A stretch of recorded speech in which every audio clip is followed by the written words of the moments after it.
आजकल हर एक इंसान लाखों के कर्जे में डूबा हुआ है और इस चीज का उन्हें पता भी नहीं है। और ये 1.5 लाख का फोन मेरा हो जाए तो क्या ही नुकसान है। द थिंग इज, जो आप मिनिमम पेमेंट करते हो वो आपके क्रेडिट कार्ड का अमाउंट नहीं होता। 2021 की बात है, यूपी के सहारनपुर ने एक कपल और उनके बच्चों ने जहर खा लिया था। तो अब ऐसे केसेस में उसको क्या करना चाहिए? आजकल हर एक इंसान लाखों के कर्जे में डूबा हुआ है और इस चीज का उन्हें पता भी नहीं है। हो क्या रहा है कि भाई हर एक चीज ईएमआई पर अवेलेबल है, इजीली एक्सेसिबल क्रेडिट कार्ड्स लोगों तक अवेलेबल हैं। और उसकी वजह से हो क्या रहा है कि आईफोन, लैपटॉप, घर, बाइक, गाड़ी, इवन वेकेशंस तक क्रेडिट कार्ड और ईएमआई पर चलती हैं, जिसकी वजह से लोग अपनी स्पेंडिंग कैपेसिटी को ज्यादा समझने लगते हैं, क्योंकि उन्हें बस वो महीने की छोटी छोटी पेमेंट्स दिखती हैं और एक साथ बड़ी अमाउंट नहीं दिखती। अभी अगर हम एक 30 साल के वर्किंग प्रोफेशनल की बात करें जिसकी शादी हो चुकी है, 2 बच्चे भी हैं, तो उसकी लाइफ में कुछ ऐसा होगा कि भाई बच्चों के स्कूल की फीस भी होगी, उसको फोन भी चाहिए, उसको गाड़ी भी चाहिए, उसको बाइक भी चाहिए, हो सकता है वो लोन पर एक घर भी ले ले। जहां पे उसकी सैलरी 1 लाख है, छोटे छोटे पार्ट्स में डिवाइड करके, ईएमआई में डिवाइड करके उसकी सैलरी कहाँ चली जाती है वो उसको भी रियलाइजेशन नहीं हो रही होगी। और ऐसे ही ट्रैप में ज्यादातर लोग फंसे हुए हैं और उनको रियलाइज ही नहीं होता कि वो कितने लाखों के कर्जे में डूबे हुए हैं। एंड एक वर्किंग प्रोफेशनल की तो बात छोड़ ही दो, आजकल जो बच्चे कॉलेजों में पढ़ते हैं और घर से बाहर किसी सिटी में रहते हैं, उनके लिए भी ईएमआई अवेल करना इतना ज्यादा आसान है कि किसी ने घर पे बताए बिना बाइक ले ली ईएमआई के ऊपर कि भाई घर से 20,000 रुपए खर्चा आता है, 5 से 7,000 रुपए हम ईएमआई भर देंगे। और वो उसकी ईएमआई भर रहा है कि भाई 20,000 रुपए आ रहे हैं, 7 से 8,000 रुपए हम उसकी ईएमआई भर देंगे।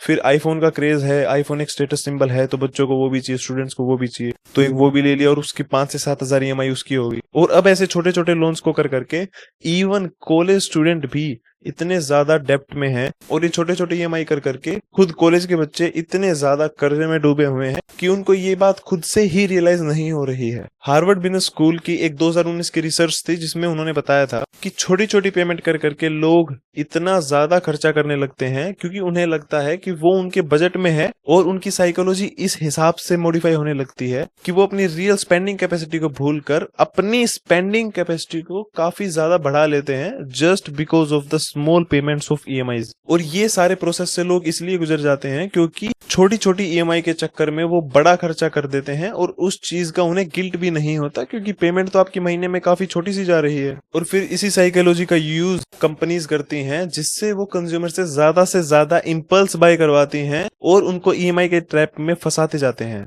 ज्यादा पुरानी बात नहीं है, 5 से 7 साल पहले क्या होता था कि अगर किसी को गाड़ी खरीदनी थी तो वो 2 से 3 साल तक सेविंग्स करता था और जितनी ज्यादा हो सके डाउन पेमेंट करवा कर ही गाड़ी खरीदता था ताकि उसको कम से कम पेमेंट करना पड़े और कम से कम लोन लेना पड़े। लेकिन आज के दिन आप सिर्फ एक ऐप डाउनलोड करो और आपको यूं घर बैठे बैठे ज्यादा इंटरेस्ट के अंदर लोन मिल जाएगा। और हालात कुछ ऐसे हो चुके हैं कि अब तो गाड़ियों, बाइक्स एंड टेक कंपनीज भी ईएमआई के ऊपर ही अपने प्रोडक्ट्स को एडवर्टाइज करने लगे हैं। आप एक बात नोट करना कि आप अगर किसी भी प्रोडक्ट की एडवर्टाइजमेंट देखोगे तो उसके नीचे ईएमआई पर मंथ जरूर लिखा होता है। फॉर एग्जांपल, अगर कोई फोन है उसके नीचे आप देख सकते हो कि भाई 3,999 पर मंथ की ईएमआई पर this phone can be yours. तो देखने वाले पे क्या फर्क पड़ेगा कि एक महीने में अगर मैं 4,000 रुपए की ईएमआई भर दूं और ये 1.5 लाख का फोन मेरा हो जाए तो क्या ही नुकसान है। That person will by that phone guilt free. And reality ये थी कि वो 1.5 लाख का फोन उस पर्टिकुलर इंसान के बजट में था भी नहीं। आप मान के चलो आपको गोवा दोस्तों के साथ घूमने जाना है,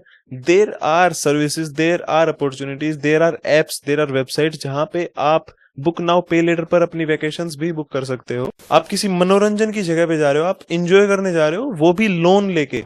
फिर क्या होगा कि आप अगले 4 से 5 से 6 महीने में उसकी ईएमआईज भरते रहोगे एंड वो ट्रिप तो हो गई आपकी 3, 4, 5 दिन के अंदर खत्म, बट उसकी ईएमआईज 5, 6, 7 महीने तक चलेंगी, जो कि आपके फाइनेंशियल डिसीजन को काफी ज्यादा गलत प्रूव कर देता है। अब शुरुआत के 1-2 महीने में ईएमआई भरने में ज्यादा दिक्कत नहीं आती, लेकिन जब वो ईएमआई ज्यादा लंबे समय तक चलने लगती है तो आपके नॉर्मल बिल्स जैसे कि food, grocery, electricity bill, water bill वगैरह कंजस्ट होने लगते हैं, जिससे आपकी लाइफ कट टू कट चलने लगती है एंड आप पे चेक टू पे चेक जीने लगते हो। आपकी सेविंग्स भी खत्म हो जाती हैं just because of the EMI. अब मैं आपको एक क्रेडिट कार्ड का एग्जांपल देता हूँ। क्रेडिट कार्ड में क्या होता है कि आपको ऑलमोस्ट फर्स्ट डे से लेके 45 डेज का टाइम मिलता है वो लोन अमाउंट को चुकाने का जो आपने क्रेडिट कार्ड पर यूज करा है। मान के चलिए कि आपने क्रेडिट कार्ड की बिलिंग जो साइकिल है उसके पहले ही दिन 1 लाख रुपए खर्चा कर दिया क्रेडिट कार्ड के ऊपर। अब आपकी क्रेडिट कार्ड का बिल जनरेट होगा अगले महीने की 10 तारीख को। किसी रीजन की वजह से, हो सकता है आपकी सैलरी लेट हो गई हो सकता है आपका कोई और खर्चा आ गया हो, आप वो बिल 10 तारीख तक नहीं भरवा पाते हैं एंड आपने वो बिल 20 तारीख को भरा, यानी कि 10 दिन बाद भरा। अब आपको लगेगा कि आपको आपको पेनल्टी एंड इंटरेस्ट सिर्फ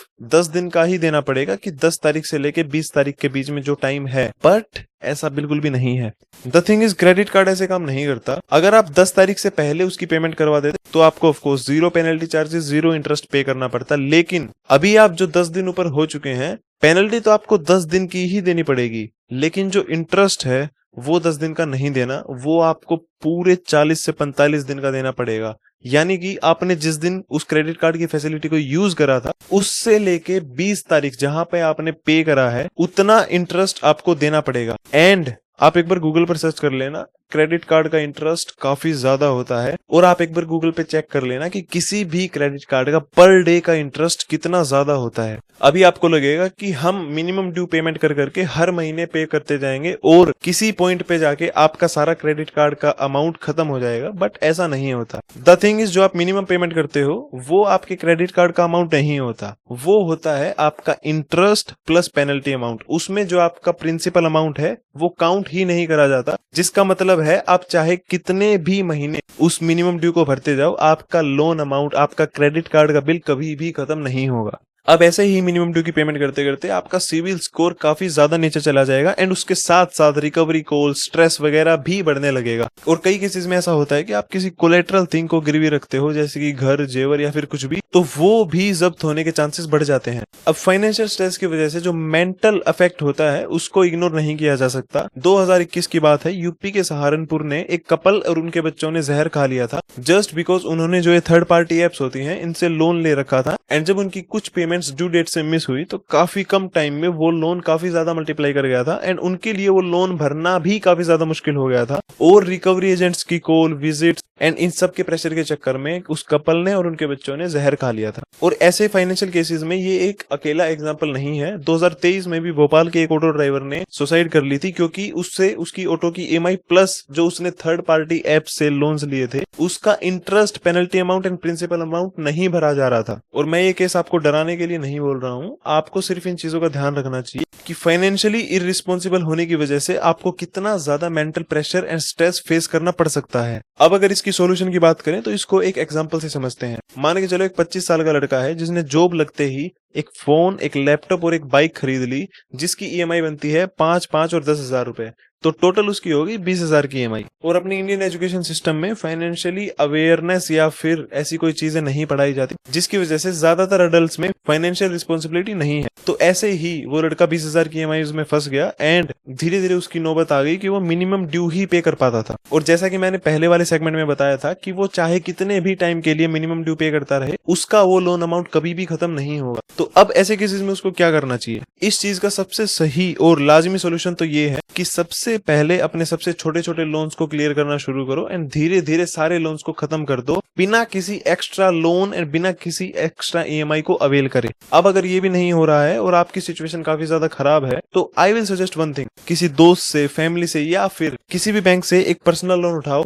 एंड एक चीज ध्यान रखनी है कि आपको वो पर्सनल लोन उतनी ही अमाउंट का लेना है जितने में आपकी वो तीनों की तीनों EMIs क्लोज हो जाएं एंड वो तीनों लोन्स खत्म हो जाएं।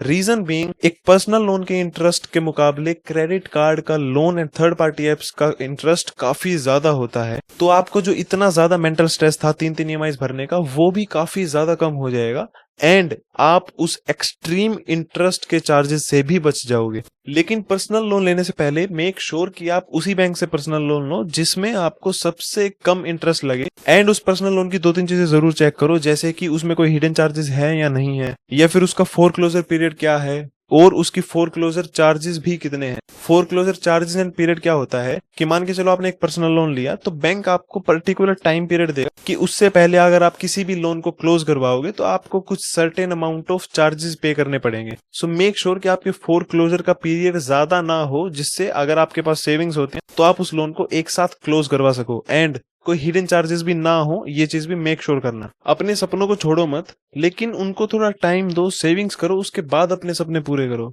ये जो शॉर्ट रास्ता है, ये जो फास्ट रास्ता है EMI से अपने सारे शौक पूरे करने का, ये आपको एक दिन इतना ज्यादा फंसा देगा कि इससे निकलना आपके लिए काफी ज्यादा मुश्किल हो जाएगा। एंड मैं नहीं बोल रहा कि EMIs हर चीज में खराब होती हैं, कई इन्वेस्टमेंट्स ऐसी होती हैं जो आपको EMIs पर करनी पड़ती हैं, जैसे कि कोई होम लोन हो गया या फिर कोई पढ़ाई या फिर एजुकेशन लोन हो गया। इन चीजों के लिए अगर आप EMIs अवेल करोगे जो आपके बजट में बैठे, वो आपको सही रास्ता दिखा सकती हैं। ना कि किसी आईफोन, लग्जरी आइटम या फिर किसी भी ऐसे लाइफस्टाइल प्रोडक्ट को ईएमआई पर खरीदना। वो आपको हमेशा नुकसान ही करेगा।